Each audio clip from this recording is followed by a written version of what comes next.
Biz bu bərabər sistemi həll etmək üçün nə edirik? Biz buradan x-i tapmalıyıq müəllim məsələdə. Yəni ax böyük bərabərdir 2-ni sağ tərəfə keçsək 2, buradan da 8x kiçik bərabərdir nəyə? A-ya. Bu ikincidə görünür ki, x-in qarşısı ədəddir. Diqqət edin, x-in qarşısı ədəddirsə, biz demək özdən necə ədəddir? Müsbət ədəddir. Müsbət ədədə böləndə bərabər içərisində dəyişiklik olmur. Ona görə də x kiçik bərabərdir a bölü 8 yaza bilirik. Amma burada a-ya baxın, a dəyişməz bilmirik. Bilmədiyimizə görə biz o şərt daxilində çıxara bilərik ancaq. Birinci halda şərt qoyuram ki, a müsbət ədəddir. A müsbət ədəd olanda mən yaza bilirəm ki, x böyük bərabərdir, bunun 2 bölünsün a. Yəni bərabərliyin işarəsini dəyişməyəcək birinci halda. İkinci halda isə uşaqlar, a-nı kiçik götürəndə x kiçikdir, bərabərdir, 2 bölünsün a olacaq. Çünki mənfi ədədə böləndə bərabərliyin işarəsi əksinə dəyişir. Aydındır, ikinci haldakı olduğu kimi qalacaq, a bölünsün 8. Diqqət edin, biz bu iki bərabərsizlər sistemini həll edib və alınan həllərini etməliyik, birləşdirməliyik. Aydındır uşaqlar, dərk edə bildiniz. Demək, burada iki hal var. Əgər a müsbət olarsa bu cür olacaq bərabərsizin həlli. A mənfi olarsa bu cür olacaq. Demək, müsbət hallarda bu cür olacaqsa, mənfi hallarda bu cür olacaqsa, demək, alınan həllərin birləşməsi olur. Çünki o müsbət də ola bilər, mənfi də ola bilər. Deyirik, indi bunu həll edirik. Bilirik ki, iki əks işarəli bərabərsizləri nə etmək olur uşaqlar? Çıxmaq olur. Eyni işarələr toplanır, işarə olduğu kimi qalır. Əks işarələr çıxılır və azalanın işarəsi qalır. Məsələn, mən x-dən x-i çıxacamsa, yuxarıdakının işarəsi qalacaq. Böyük bərabərdir. 0 böyük bərabərdir. 2 bölünsün a minus a bölünsün 8. Buradan da ortaq məxrəci gətirsək bunu, 8a-da 16 minus a kvadratı. Bunda atıramızı kiçik bərabərdir 0. Burada da a kvadratı ilə 16-nın yerini dəyişirəm. A kvadratı minus 16 bölünsün 8a. Yerini dəyişmək necə? Yəni elə bir ki, mənfiyə vurdum buna. Mənfiyə vuranda bərabərliyin işarəsi nə edəcək? Dəyişəcək. Bunu da qruplara ayırsam sürətlə. A minus 4, a plus 4 yazarıq. Bölünsün 8a, böyük bərabərdir 0-dan.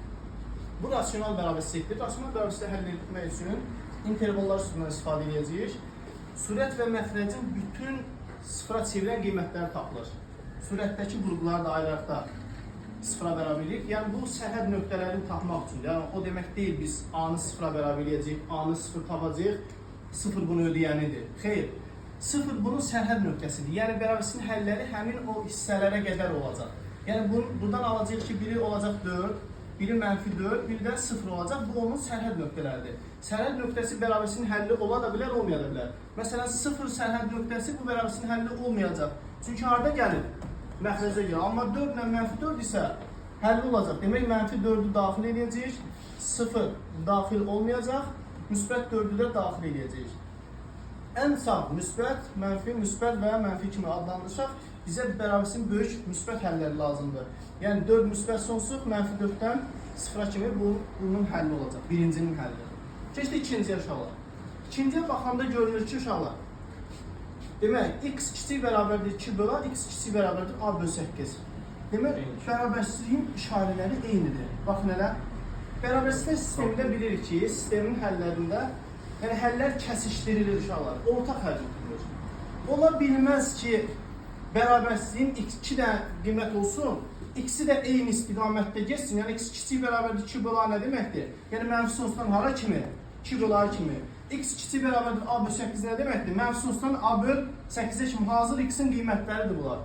İndi mənfi sonsuzdan 2 bölü a-ya, mənfi sonsuzdan a bölü 8-ə qədər, əgər x-i də mənfi sonsuz tərəfə gedirsə, elə bir həll ola bilər ki, bunu ödəməsin. Yəni elə bir a-ya elə bir qiymət verə bilərsiniz ki, bu kəsişmədə heç olmasa bir dənə də olsun, ədəd olmasın. Yəni mümkün deyil, əgər x-i eyni istiqamətdə gedirsə, mütləq onlar rastlaşacaqlar. X-i də sol tərəfə gedir, təsəvvür edin. Olsaydı ki, biri sağ tərəfə geçsin, məsələn, biri kiçik olsun, biri böyük olsun, biri sola, biri sağa. Bu halda hə, kəsişmə olmaya bilər. Necə?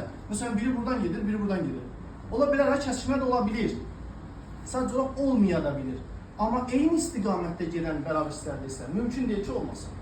Aydındır. Ona görə də bu şərt daxilində bu bərabərsizliyin həmişə həlli var. Yəni həlli olmadığı hal yoxdur. İkinci bərabərsizlik tam ödəyir, yəni a sıfırdan bizdən a-nı soruşur. A sıfırdan kiçikdir həlli tam, bir də bu həll. Demək, biz mənfi 4-dən 0-a kimi, mənfi 4 daxildir, birləşib 4 müsbət sonsuzu, birləşdirəcəyik, bax bunu, birləşdirəcəyik, mənfi sonsuzdan 0-a qədər.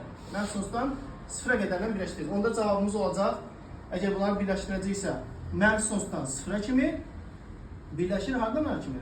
4 müsbət sonsuz. Görün aydındır. Demək bu həllə bunu birləşdirəcəksə, bu mənfi 4-dən 0 var, elə gəlib bunun içində olacaq. Birləşir axı. O bunun içərisinə gedəcək. Demək cavabımız olacaq mənfi sonsuzdan 0, çünki bu həll hamısı ödədi. Buradan isə bu həll alındı. Bunların birləşməsi də mənfi sonsuzdan 0, 4 müsbət sonsuz olacaq. Aydındır.